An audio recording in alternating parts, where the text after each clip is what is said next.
دیکھو میرے نبی کی حدیث سنو، آپ نے کہا ما تزوجت وما زوجت الا بوحی من السماء نزل به جبریل۔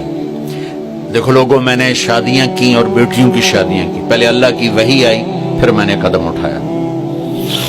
حضرت فاطمہ رضی اللہ تعالیٰ عنہ کا رشتہ مانگنے آئے ابو بکر، آپ نے انکار کر دیا۔ حضرت عمر رشتہ مانگنے آئے، آپ نے انکار کر دیا۔ تو عبد الرحمن بن عوف رضی اللہ تعالیٰ عنہ نے مولا علی کو کہا کہ آپ جائیں، آپ کا ہو جائے گا۔ کہنے کہ میں تو بہت غریب ہوں، مجھے دے دیں گے؟ کہا ہاں تم جاؤ۔ تو آپ تشریف لائے، 21 برس عمر تھی۔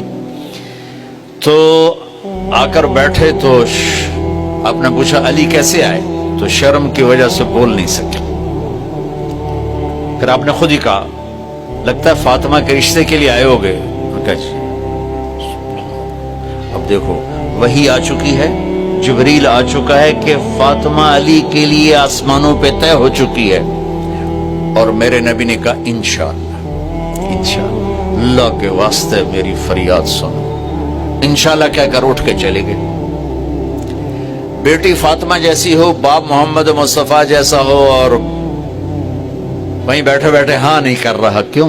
اور جبریل آیا بیٹھا جی اتنے ہی کرنا ہے، سبق دینا تھا۔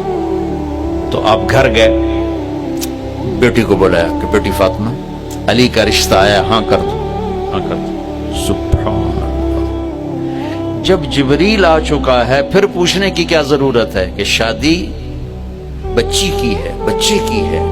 اگر اس وہ کہتی کہ میں نے یہاں شادی نہیں کرنی تو اللہ کے واسطے بیٹیوں کو زندہ دفن نہ کرو، ان کی رعایت کرو، ان کے چھوٹے چھوٹے تم خواہشات پوری کرتے رہو۔ زندگی کی سب سے بڑی خواہش پر ان کو ذبح کر دیا، بیٹے کی ہر خواہش کو پورا کیا، اور جب اس کی شادی زندگی گزارنے کا وقت ہے تو اس نے اپنی زندگی گزارنی، اپنی پسند کی گزارنی۔ اپنی پسند کا اظہار کوئی نافرمانی نہیں ہے، بلکہ ہمارا انکار ظلم ہے۔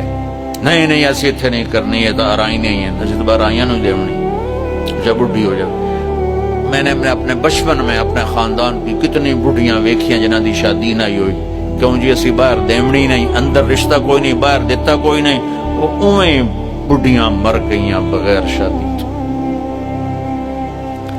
تو حضرت فاطمہ نے ہاں کر دی۔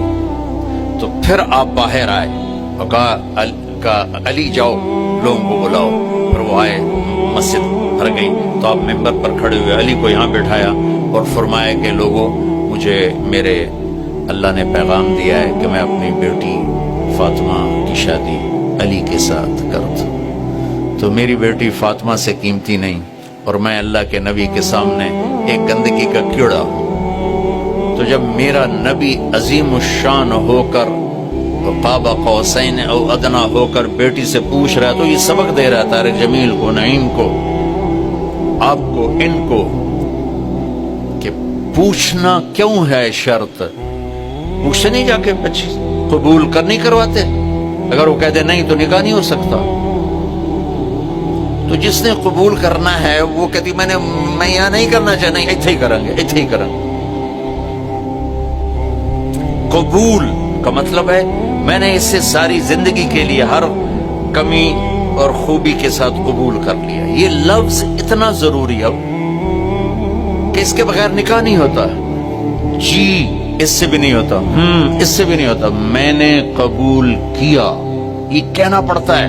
بھائی اپنے بچوں پہ رحم کرو، اپنی بچیوں پہ رحم کرو، ان کی رعایت کرو، ان کا خیال کرو، ان کی پسند ناپسند کا خیال کرو، تمہارے غلام بن جائیں گے۔ تمہارا سب سے بڑا سرمایہ تمہاری اولاد ہے۔ اگر انہیں آپ چاہتے ہو کہ آپ کے مرنے کے بعد بھی آپ کی قبروں پہ جایا کریں تو انہیں محبت دے کے جاؤ، انہیں پریشرائز کر کے مت جاؤ۔ تو دلوں سے نوکر، تمہارے نوکر جھولیاں اٹھا اٹھا کے تمہیں دعائیں دیں گے اگر ان کو تھوڑی سی محبت۔ غریب دا تا دل ویسے ہی بڑا کمزور جہا ہوندا ہے، ایک میٹھا بول دے تو قربان ہو جاتا۔